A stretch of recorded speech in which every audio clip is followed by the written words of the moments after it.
Bonjour, aujourd'hui un podcast vous présentant des citations clés sur le roman de Camus intitulé La peste. Commençons par l'exposition, c'est-à-dire la première partie du livre. La toute première phrase est la suivante. Les curieux événements qui font le sujet de cette chronique se sont produits en 1940, sans qu'on sache exactement l'année, à Oran. D'accord? Là, on peut tout de suite parler évidemment du cadre spatio-temporel. Qui est présentée dès la première phrase, et puis cette idée très importante de chronique, qui va être importante pour tout le roman, puisqu'elle va qualifier la narration de Rieux. Notez toutefois la présence de l'adjectif curieux dans le début, donc de la première phrase, qui implique la subjectivité du narrateur. D'accord? Et donc dès cette première phrase, on voit toute l'ambiguïté entre la subjectivité du récit et cette objectivité que le narrateur va essayer d'obtenir en parlant de chronique. Deuxième chose, toujours dans l'exposition, la phrase suivante. À première vue, Oran est en effet une ville ordinaire. D'accord? Donc l'idée de côté ordinaire, de quelque chose qui est tout à fait commun et banal. Description également des saisons qui vont être importantes dans l'arrivée de la peste, puisqu'en fait la chronologie de la peste va être au rythme des saisons. Pendant l'été, le soleil incendie les maisons trop sèches et couvre les murs d'une cendre grise. On ne peut plus vivre alors que dans l'ombre des volets clos. En automne, c'est au contraire un déluge de boue. Les beaux jours viennent seulement en hiver. D'accord? Donc on a plusieurs saisons ici, l'été, l'automne et l'hiver. Autre citation. Du reste, le narrateur, qu'on connaîtra toujours à temps, n'aurait guère de titre à faire valoir dans une entreprise de ce genre si le hasard ne l'avait mis à même de recueillir un certain nombre de dépositions et si la force des choses ne l'avait mêlé à tout ce qu'il prétend relater. Encore une chose intéressante ici, l'idée du narrateur. Donc, le narrateur parle de lui-même à la troisième personne. Et il y a un effet de prolepse, c'est-à-dire d'anticipation sur la fin du livre, puisqu'à la fin du livre, vous vous souvenez qu'on découvre que le narrateur n'est autre que Rieux. Et donc là, on a cette prolepse lorsqu'il dit qu'on connaîtra toujours à temps. Et donc il va dire, hein, il prévient déjà qu'il va se révéler. J'aime aussi l'idée de prétendre relater. On a toujours cette tension entre l'objectivité du récit, qui est une chronique, et la subjectivité du narrateur, qui est présente de nouveau ici.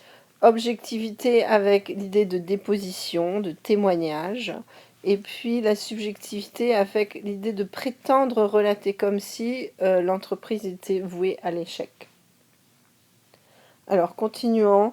Donc, toujours par rapport à cette objectivité, l'idée qu'il va recueillir des témoignages. Il nous parle de son propre témoignage d'abord, puis celui des autres. Et puis, l'idée de recueillir les confidences de tous les personnages de cette chronique. D'accord? Donc, toujours ce souci d'objectivité qui en fait une sorte de journaliste, en fait, de la peste. La première partie, on a donc la première phrase de la première partie. Le matin du 16 avril, le docteur Rieux sortit de son cabinet et buta sur un rat mort au milieu du palier. D'accord? Donc la coïncidence du début du récit avec l'apparition des rats. Autre citation intéressante, puisque on voit Rieux qui quitte sa femme, qui part avant le début de la peste, enfin au moment du début de la peste. Il la serra contre lui, et sur le quai maintenant, de l'autre côté de la vitre, il ne voyait plus que son sourire. Ensuite, la peste progresse, va assez vite. On a une centaine de rats morts. Et puis là, on a Rieux qui dit c'est à partir de cette époque, en tout cas, que nos concitoyens commencèrent à s'inquiéter. D'accord? Donc, il y a une coïncidence entre la mort des rats et puis les émotions des habitants, bien sûr. D'accord? Alors, ensuite, évidemment, la mort du concierge. C'est à partir de ce moment que la peur et la réflexion avec elle commencèrent. D'accord? Donc, on passe ici assez rapidement de l'inquiétude à la peur. Mais quelque chose d'intéressant aussi, et sur lequel évidemment Camus s'interroge beaucoup, la réflexion. Ce que les gens vont penser de tout ça. Aussi l'idée que Tarou joue un rôle important dans cette chronique. Ces carnets, en tout cas, constituent aussi une sorte de chronique de cette période difficile. Donc toujours dans ce souci d'objectivité, le narrateur à certains moments va utiliser les carnets de Tarou pour expliquer des choses, et il reprend toujours cette idée de la chronique. Alors, la première fois que le mot peste est prononcé, il est dans un dialogue entre Castel et donc un collègue de Rieux et Rieux. Donc Castel dit: allons, Rieux, vous savez aussi bien que moi ce que c'est. D'accord? Donc d'abord, on essaye de ne pas dire le mot, de l'éviter, et puis ensuite on le dit. Et c'est là la fin de la première partie où on dit, où une dépêche est sortie, la dépêche portée, déclarer l'état de peste, fermer la ville. Alors, passons maintenant à la deuxième partie. Euh, c'est l'idée du général qui arrive. À partir de ce moment, il est possible de dire que la peste fut notre affaire à tous. C'est intéressant l'utilisation évidemment de l'adjectif possessif, notre, d'accord? Là, on voit l'inclusion du narrateur, et puis le fait que ce soit l'affaire de tous et non pas quelque chose d'individuel. D'accord? Il y a aussi un thème qui va revenir vraiment souvent dans la deuxième et aussi la troisième partie, c'est l'idée de séparation. L'idée qu'on va être séparé, euh, d'être, qu'on n'aurait pas pensé quitter aussi vite. Donc ça va être vraiment un leitmotiv du récit, l'idée de séparation. Soudaine, séparation, furent placés des êtres qui n'y étaient pas préparés. L'idée que l'écriture est refusée, même la légère satisfaction d'écrire nous fut refusée. Le thème de l'écriture est très intéressant dans le roman. D'accord? Autre sujet intéressant, l'idée d'exil. Le sentiment de l'exil et aussi ce paradoxe qui est très intéressant, qui est l'exil chez soi. D'accord? Donc on est chez soi et en même temps on est en exil. D'accord? À mettre en relation avec l'idée de séparation. Il me semble que ces deux concepts sont très importants, en particulier dans la deuxième partie. Autre citation qui m'a semblé intéressante: naturellement, les cinémas profitaient de ce congé général et faisaient de grosses affaires. On a une recrudescence des clients dans toutes sortes d'espaces collectifs. Rambert, bien sûr, un personnage intéressant puisqu'il évolue beaucoup. Citation: il avait décidé de partir, il essaye de plaider sa cause, il dit: je ne suis pas d'ici. Là, lui, véritablement en exil ici, puisque c'est pas sa ville natale. La deuxième partie est aussi le moment où on a ce fameux prêche de Paneloux. Donc voici un extrait: mes frères, vous êtes dans le malheur, mes frères, vous l'avez mérité. Donc c'est la première réaction de Paneloux. On verra au cours du roman qu'il change beaucoup. Première réaction qui lui fait dire que la peste a une cause, une raison particulière qui est euh, le fait de punir les gens qui ont été peut-être infidèles, etc. D'accord? On parle aussi de procédés oratoires habiles en ce qui concerne son prêche, ce qui fait donc une sorte de critique de la religion. On voit de toute façon que le narrateur est athée et a de nombreuses conversations avec ses collègues sur la religion et aussi avec Paneloux. On parle aussi de frapper les ennemis de Dieu, d'accord? Donc toujours en relation avec cette idée qu'on a mérité la peste et que ça engendre une sorte de panique, d'atmosphère de panique naissante, d'accord? Coïncide avec ça la période des chaleurs, le début de l'été, un peu après le prêche, les chaleurs commencèrent. Alors, conversation avec Tarot qui me semble vraiment importante puisqu'il parle de Dieu, donc il suit justement ce prêche de Paneloux. Pourquoi vous-même montrez-vous tant de dévouement puisque vous ne croyez pas en Dieu? Donc ça c'est Tarot qui demande à Rieux. Et puis le narrateur va nous dire que si Rieux croyait en Dieu, en un Dieu tout-puissant, il cesserait de guérir les hommes, lui laissant alors ce soin. Et puis une autre phrase qui me semble très intéressante: Rieux croyait être sur le chemin de la vérité en luttant contre la création telle qu'elle était. D'accord? Donc ça c'est vraiment une citation importante qu'il faudrait essayer de retenir. Être sur le chemin de la vérité en luttant contre la création telle qu'elle était. N'oubliez pas que la peste fait partie de ce cycle de la révolte, se révolter contre les choses telles qu'elles sont. On parle de formation sanitaire, c'est les premières organisations qui s'occupent de la peste. L'idée aussi que Grand est un petit personnage, vous notez évidemment l'ironie de son nom, qui n'avait rien d'un héros. En fait, ça va être un héros, mais un héros d'une autre façon, pas d'une façon héroïque, mais d'une façon très ordinaire. Quelqu'un qui écrit, qui réécrit toujours la même phrase, la première phrase d'un livre qu'il n'a pas écrit.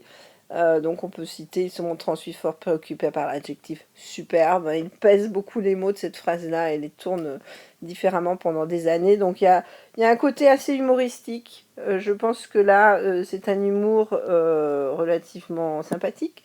C'est un personnage sympathique grand. Cotard, on a un autre personnage tout à fait différent. Hein, c'est un personnage troublé et qui avoue clairement que la peste l'arrange. D'ailleurs, je m'y trouve bien moi dans la peste et je ne vois pas pourquoi je me mêlerais de la faire cesser. Hein, encore une fois, il me semble que ça c'est une citation importante qui est facile de retenir. Euh, Conversation avec Rambert, qui me semble intéressante. L'homme n'est pas une idée, Rambert. Autre chose, il ne s'agit pas d'héroïsme dans tout cela, il s'agit d'honnêteté. Et encore une fois, juste après, la seule façon de lutter contre la peste, c'est l'honnêteté. D'accord? Donc cette idée de l'honnêteté reviendra souvent dans l'œuvre. Et puis, Rambert va changer. D'accord? Au départ, il essayait de partir. Il se sentait en exil. Il pensait qu'il avait le droit de partir, même si les portes étaient fermées. Et puis là, il change. Accepteriez-vous que je travaille avec vous jusqu'à ce que j'ai trouvé un moyen de quitter la ville? Voilà, donc c'est la fin de la deuxième partie. On passe maintenant à la troisième partie. Quelques petites citations qui m'ont semblé vraiment intéressantes. On parle maintenant à présent des prisonniers de la peste, de la cité qui a été empestée. On l'utilise de plus en plus ce mot, hein, il est de plus en plus fréquent. On parle aussi du point de vue supérieur de la peste, très intéressant, comme si la peste était quelque chose d'inéluctable, d'inévitable et d'aussi d'extrêmement puissant. Et puis tous ces morts qui vont s'accumuler, il va falloir les enterrer. Et donc on avait creusé deux immenses fosses. Il y avait la fosse des hommes et celle des femmes. L'idée aussi que la terre les recouvrait de façon anonyme. Et puis finalement les fosses ne suffisent plus, donc on utilise le four. On achemina vers le four crématoire tous les restes exhumés et on parle de la crémation. Alors évidemment, vous voyez, hein, bien sûr, ce rapport direct avec toute l'horreur des camps de concentration, d'internement et d'extermination de la Deuxième Guerre mondiale. D'accord? Là, il y a vraiment un rapport très très direct. Quand on parle de la peste, quand on parle des fosses, quand on parle du côté anonyme, et bien sûr quand on parle après de crémation. Donc ça c'est là, hein, c'est cette partie-là qui est sans doute la plus proche du message ultime du roman, qui est de dénoncer la montée du fascisme en Europe. Autre chose qui refait référence à la deuxième partie, toujours l'idée que les habitants d'Oran sont maintenant des séparés, qui sont abandonnés à la peste, et puis il y a toujours cette idée du collectif qui apparaît ici dans l'idée de renoncer à ce qu'ils avaient de plus personnel, d'accord? Donc vous voyez toujours cette tension entre l'individuel et le collectif qui est aussi synonyme d'anonymat ici. On passe maintenant à la quatrième partie, hein. Je vous rappelle que la troisième partie étant le point culminant, elle est très courte. Rieux note maintenant une grande fatigue qui frappe tous les habitants et puis le narrateur lui-même. On a cette mort atroce du petit Othon. Voici une citation. Le docteur reconnut alors que le cri de l'enfant avait faibli, qu'il faiblissait encore et qu'il venait de s'arrêter. Et puis la réaction immédiate de Rieux. Il y a des heures dans cette ville où je ne sens plus que ma révolte. Hein. N'oubliez pas qu'il s'agit, hein, dans la peste, du cycle de la révolte, par opposition au cycle de l'absurde qui était représenté notamment par le roman L'étranger et aussi l'œuvre philosophique intitulée Le mythe de Sisyphe. Vous avez également la mort de Paneloux, dont voici une phrase intéressante, une citation intéressante. Cependant, le cas du prêtre continuait d'être ambigu, le doute subsistait dans l'esprit de Rieux. C'était la peste et ce n'était pas elle. On inscrivit sur sa fiche cas douteux. D'accord? Donc là, on a une antithèse assez intéressante. Et cette ambiguïté de la mort de Paneloux est relativement symbolique. Toujours cette dimension, hein, de référence au fascisme, et réellement les feux de joie de la peste brûlaient avec une allégresse toujours plus grande dans le four crématoire. Hein. Notez cette utilisation du mot joie, du mot allégresse, hein, qui ferait référence à une sorte de jubilation, le fait que il y a des gens qui bénéficient de ça, ou qui soient heureux de ça. Là, donc évidemment là une personnification de la peste, hein, qui devient le symbole de tous les fascistes. On parle encore une fois du camp qui est installé maintenant sur le stade municipal où on place les malheureux qui étaient placés en quarantaine. D'accord ? Alors là, encore une fois, je pense qu'il y a une relation directe avec les camps de concentration qui étaient là en Europe, qui étaient partout présents, dont on connaissait les emplacements, mais qu'on faisait semblant d'ignorer. Phrase intéressante, ils savaient ainsi que la vie dont ils étaient exclus continuait à quelques mètres d'eux, et que les murs de ciment séparaient deux univers plus étrangers l'un à l'autre que s'ils avaient été dans des planètes différentes. D'accord ? Donc la coexistence de deux univers différents, l'univers du camp et puis l'univers de la ville. On parle de retour des rats à la fin de la 4e partie qui montre que la peste est en train de reculer. D'accord ? Et donc on a le retour lentement à la normale qui va s'opérer. Voici une citation. Les statistiques générales révélaient le recul de la maladie. Passons maintenant à la 5e partie. On a des expressions intéressantes comme un grand espoir inavoué. Encore une fois, les statistiques avaient baissé, pareil qu'à la fin de la 4e partie. Et puis la phrase intéressante, la délivrance qui approchait avait un visage de rire et de larmes. On notera bien évidemment cette antithèse, puisque le retour à la normale est très douloureux. On a aussi l'idée de consternation de Cottard, selon les carnets de Tarou. Donc notez toujours cette idée de l'objectivité qui revient, la chronique que Rieu cherche à faire jusqu'au bout, en utilisant aussi les écrits de Tarou, qu'il a écrits au jour le jour. Et puis cette consternation de Cottard, puisque lui avait bénéficié de la peste, et une fois la peste terminée, il ne va plus faire ses affaires qu'il faisait avant. On a aussi la mort de Tarou.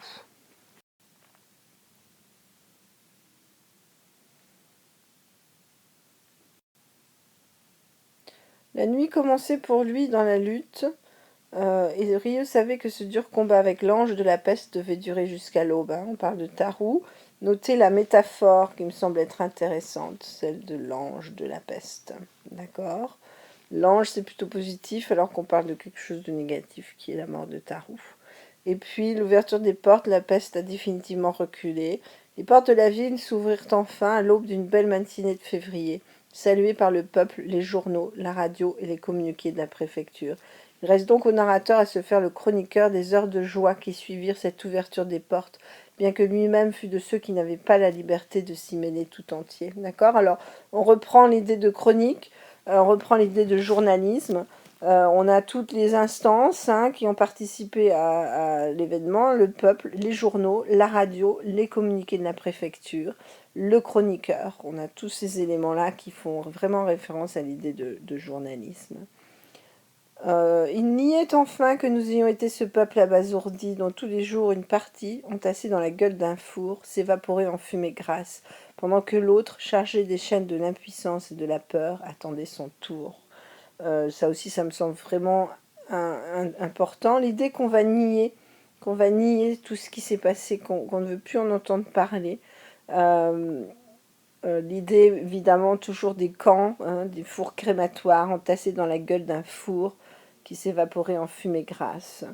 Et puis, l'idée que toute cette situation va s'accompagner d'impuissance et de peur. Notez encore une fois l'utilisation de la métaphore de la prison et des chaînes. D'accord ? Donc on a des métaphores qui sont importantes ici. L'ange de la peste, les chaînes de l'impuissance. Évidemment, lorsque Rieu se découvre en tant que narrateur, c'est une phrase très importante, cette chronique touche à sa fin. Il est temps que le docteur Bernard Rieu avoue qu'il en est l'auteur, d'accord ? Alors là, il faudrait bien la savoir quand même, s'il vous plaît. De nouveau, toujours cette idée d'objectivité, faire comprendre qu'il est tenu à prendre le ton du témoin objectif. Petite anecdote intéressante, Cottard, Rieu est dans la rue et puis on voit tout un attroupement, on lui dit il y a un fou qui tire sur la foule, il s'agit de Cottard ici. Et puis la toute fin qui montre l'échec finalement de tout cet espoir. Cette chronique ne pouvait pas être celle de la victoire définitive. Ici, je pense que l'adjectif qui est important, c'est définitif. Ça veut dire que la victoire a été partielle, mais que les choses peuvent recommencer d'un jour au lendemain. Ça ne va être que un témoignage, ça ne va rien changer aux choses. Donc deux dernières citations qui sont importantes pour comprendre de la portée de l'œuvre. La première, car il savait ce que cette foule en joie ignorait, qu'on peut lire dans les livres, que le bacille de la peste ne meurt ni ne disparaît jamais. D'accord. Alors là, il faut la savoir, cette citation, merci bien. D'accord. Le bacille, et si vous ne savez pas, vous ne pouvez pas la mémoriser, vous faites au moins la fin. Le bacille de la peste ne meurt ni ne disparaît jamais. C'est ça le message ultime du texte. D'accord. Il savait ce que cette foule en joie ignorait. Ce qui est intéressant ici, c'est-à-dire que lui, il va s'opposer à la foule. Hein. Rieux, quand même, est quelqu'un qui est différent des autres, qui a une connaissance plus importante, qui vient notamment des livres. On a dans tout le roman une valorisation de l'écriture, du livre, de toute la chose écrite en quelque sorte. D'accord. Et puis, dernière phrase, qui est la dernière partie de la dernière phrase. Le jour viendrait où, pour le malheur et l'enseignement des hommes, la peste réveillerait ses rats et les enverrait mourir dans une cité heureuse. D'accord. Donc, l'idée d'un cycle, que tout va recommencer. D'accord. Et donc, on recommence au début. On recommence par une cité heureuse. Vous vous souvenez qu'au début du roman, on nous décrit Oran, alors pas forcément très heureuse, mais une cité tranquille, calme, et puis que la peste va y ressurgir. D'accord. On a l'utilisation du conditionnel qui est fait à cause de la concordance des temps, mais qui montre que la chose est inéluctable. Inéluctable.